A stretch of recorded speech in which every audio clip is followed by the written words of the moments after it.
ज़कात और फितराना ये ज़रूर कोशिश करें, जितने हमारे मुरीदीन हैं, मुहिब्बीन हैं और जितने भी लोग सोशल मीडिया पे देख रहे हैं, बड़े शौक़ से वो अपने मुर्शिद खाने में अपने मुर्शिद लजपाल की बारगाह में जमा करवा सकते हैं। एक तो उससे बरकत ये होगी कि मुर्शिद के मुबारक हाथों से आगे मुस्तहिकीन तक पहुँचेगा। रमज़ान शरीफ जब भी आता है तो अहले ईमान में खुशी की लहर दौड़ती है। हम बड़ा बड़ा एहतमाम करते हैं अपने लिए, कभी बाज़ारों में जाते हैं, कभी अनाज ख़रीदते हैं, अनवा इक़साम के खाने खाते हैं, कपड़े बनाते हैं, ईदैन की तैयारी करते हैं। कितना खूबसूरत माहौल होता है। इस्लाम ने एक निज़ाम मुआश कायम किया कि जैसे तुम ज़िंदगी बसर करते हो, अपने निचले तबके पर भी ज़रा नज़र डालो। जो तुम खाते हो उनको भी खिलाओ, जो तुम पहनते हो उनको भी पहनाओ, ताकि वो ये ना समझे कि हम मुआशरे से हट के हैं। अल्लाह ने बराबर किसी को नहीं रखा, कोई अमीर है, कोई गरीब है, कोई मस्कीन है, कोई मुस्तहिक है, लेकिन सब निज़ाम को चलाना अहले ईमान की जिम्मेदारी है। अगर सिर्फ सरमाया ऊपर ऊपर रह जाएगा फिर निज़ाम नहीं चलता, निचलों का क्या हो। तो उस निज़ाम में मुआश के लिए अल्लाह ताला ने हमें एक तरीका अता फरमाया। जब रमज़ान शरीफ आता है, एक चीज़ है फितराना, दूसरी चीज़ है ज़कात। अब ज़कात क्या है?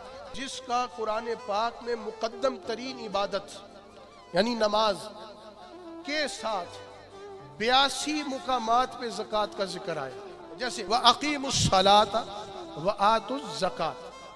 इस तरह बेशुमार अंदाज के साथ अल्लाह ने ज़कात का जिक्र फरमाया। इसलिए एक निज़ाम मुआश कायम हो, जैसे तुम्हारे लिए नमाज ज़रूरी है और अल्लाह ने तुम्हें मालिक निसाब किया है, उसी तरह तुम्हारे लिए ज़कात देना भी ज़रूरी है।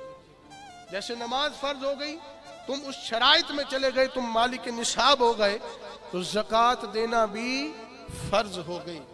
इसलिए जो यहाँ पे अहबाब और बिलखुसूस हमारे सोशल मीडिया के जो नाजरीन देख रहे हैं, जो मालिक निसाब हैं, अब उसकी तफसील में नहीं जाऊँगा। अगर किसी ने कोई मसला पूछना है मुझे मैसेज कर सकता है, मुझे व्हाट्सएप पे बता सकता है, मैं उसकी रहनुमाई कर दूँगा।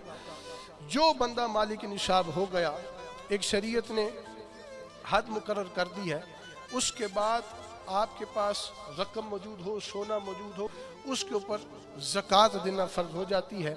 उस माल की कीमत के मुताबिक 2.5% आपने ज़कात अदा करनी है।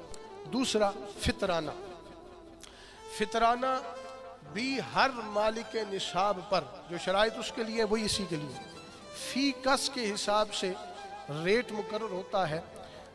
जैसे गंदम का रेट है, तो गंदम के रेट के हिसाब से जो इस साल 340 रुपये, यानी कम से कम अगर किसी बंदे ने फितराना देना है तो वो एक शख्सियत के हवाले से फ़ी का एक बंदे का कितना देगा?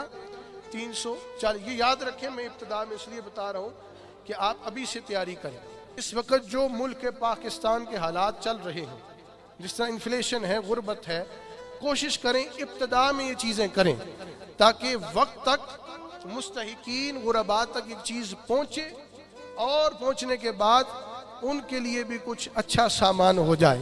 तो गंदम के हिसाब से जो रेट मुकर्रर हुआ वो 340 रुपये फ़ी का, हर मालिक निसाब अपनी तरफ से और अपने अहले खाना जितने अफराद हैं, इवन के दूध पीता बच्चा भी अगर घर में मौजूद है उसका भी सदका फितर देना हो, तो अपने घर के अफराद गिनती करें, उनके हिसाब से कम फ़ी फर्द 340 रुपये।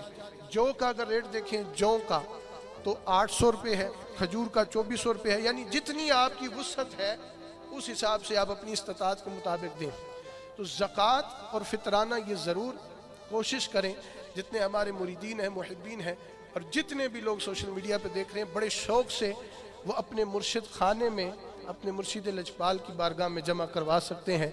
एक तो उससे बरकत ये होगी कि मुर्शिद के मुबारक हाथों से आगे मुस्तहिकीन तक पहुँचेगा और पूरी जिम्मेदारी के साथ शरीयत के ऐन क़वानीन और उसूल को मद्देनज़र रखते हुए जिन दोस्तों ने ज़कात देनी है, सदका फ़ितर देना है, कोशिश करें जल्द अज जल्द जमा करवाएं ताकि आपकी ज़कात, आपका फ़ितराना मुस्तहिकीन तक भी पहुँचे। मेरे नबी पाक अलैहिस्सलाम ने इरशाद फरमाया कि उस वक्त तक रोज़ा हवा में मुअल्लक़ रहता है जब तक सदका फ़ितर अदा न कर दिया। दूसरा, हुज़ूर ने फरमाया बेहुदा कलाम से सदका फ़ितर रोज़े की तहारत कर देता है।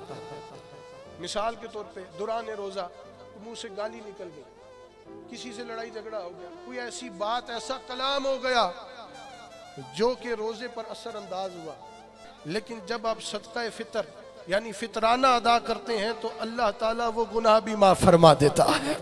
اور اس سے یہ ہوتا ہے، ایک درخت ہو نا، درخت گندا پتا لگ جائے نا کہ مرجھا جائے، کیڑا لگ جائے تو مالی آ کے وہ ٹہنی کاٹتا ہے، صفائی کرتا ہے تاکہ نیا پھل لگے، درخت کو کوئی اور خرابی نہ ہو جائے۔ اسی لیے جب آپ مال کی میل نکالتے ہیں، زکوٰۃ دیتے ہیں، تو سمجھیں اگر اس درخت کو کوئی کیڑا لگ رہا ہے، کوئی پتا خراب ہے، وہ کٹ جاتا ہے۔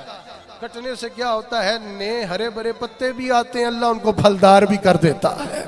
اور مرشد خانے میں یہ پورے انتظامات موجود ہیں، آپ یہاں پہ جمع کروا سکتے ہیں، انشاءاللہ شریعت کے عین قوانین کے مطابق انشاءاللہ وہ آگے پہنچے گی، اللہ آپ کو برکت عطا فرمائے گا۔